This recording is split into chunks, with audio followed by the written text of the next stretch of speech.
ঈশ্বরচন্দ্র বিদ্যাসাগর উপাধি কোথায় পেলেন?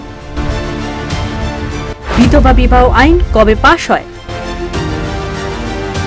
নারী শিক্ষায় কত স্কুল গড়লেন তিনি?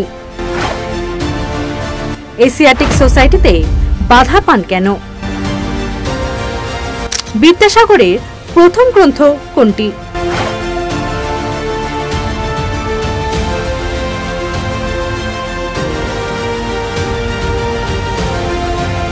ঈশ্বরচন্দ্র বিদ্যাসাগর জন্ম 26 সেপ্টেম্বর 1820, মৃত্যু 29 জুলাই 1891।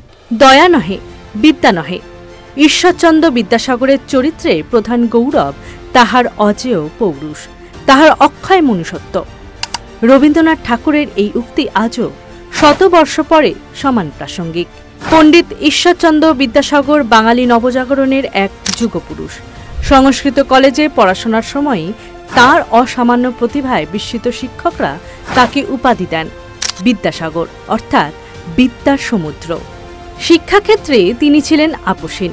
ফোর্ট উইলিয়াম ও সংস্কৃত কলেজের অধ্যক্ষ হলেও ইংরেজ শাসকের ভণ্ডামি দেখে বারবার পদত্যাগ করেছিলেন। সমাজ সংস্কারক বিদ্যাসাগরের হাত ধরেই 1856 সালে পাশ হয় বিধবা বিবাহ আইন। কলকাতার বিভিন্ন প্রান্তে গড়ে তোলেন 35টি বালিকা বিদ্যালয়।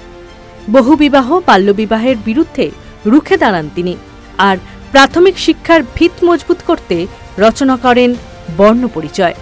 জানেন কি, তিনি ছিলেন এশিয়াটিক সোসাইটির সদস্য। 1874 সালের 28 জানুয়ারি বিদ্যাসাগর যখন সোসাইটিতে যাচ্ছিলেন তখন তাকে বাধা দেন সেখানের দ্বাররক্ষীরা। তার কারণ তিনি নাকি পায়ে হাওয়াই চটি পড়েছিলেন। পায়ে বুট না থাকায় তাকে বলা হয় ভেতরে ঢোকা নট অ্যালাউড। অপমানিত বিদ্যাসাগর দরজা থেকে ফিরতে ফিরতেই মুখে শ্লোক আওড়াতে শুরু করেন। বিদ্যতঞ্চ জুততঞ্চ নৈপতুল্যম কদাচন, স্বদেশে পূজ্যতে বিদ্যা জুতা সর্বত্র পূজ্যতে, অর্থাৎ বিদ্যান আর জুতোর কোনো তুলনা হয় না।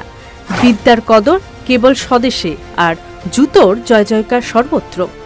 আর ফিরে এসেই করা চিঠি লিখলেন কর্তৃপক্ষকে।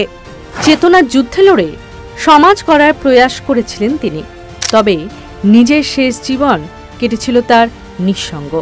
তিনি শেষ পর্যন্ত প্রমাণ করে গেলেন, মানুষের জন্য নিঃস্বার্থ লড়াই করলে হয়তো জীবদ্দশায় সবার ভালোবাসা মেলে না, কিন্তু ইতিহাসে অমর হওয়া যায়।